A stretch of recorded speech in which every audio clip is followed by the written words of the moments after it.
Desmanil toujours en tête et toujours meilleur tour en course, 1:23,299. Alors là, Johnny, il y a peut-être une question de stratégie. Peut-être que Williams Renault n'a pas mis ses œufs dans le même panier. Alors que notre ami Katayama, eh bien, lui, s'est décoiffé carrément ici dans la chicane avec un aileron en moins, une roue arrière en moins.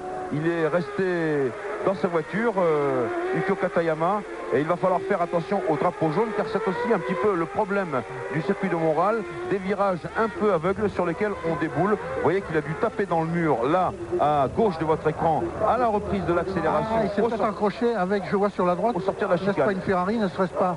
Non, c'est Rosset avec ça. Et oui, Rosset qui est quand même un habitué des catastrophes. Hein, Rosset, je me demande s'il a vraiment le permis pour faire en Formule 1. Enfin, on verra bien à la fin de la saison.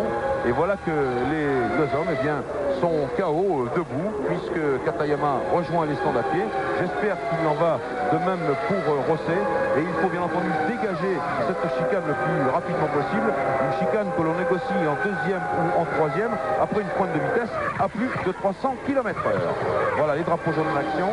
Ça passe. Hakkinen, lui, a conservé sa position. C'est la 6e place devant Rubens Barrichello. Tandis que Brundle, eh bien, se rapproche de Berger. Voici l'accrochage, freinage. Ah, c'est Katayama qui est allé un peu loin. Rosset qui a voulu un petit peu l'éviter aussi. Là, grosse sortie. Le pauvre Ukyo, eh bien, il s'en sort pas mal. On va dire 50-50, Johnny. C'est l'accrochage classique. Quelqu'un qui veut doubler un pilote.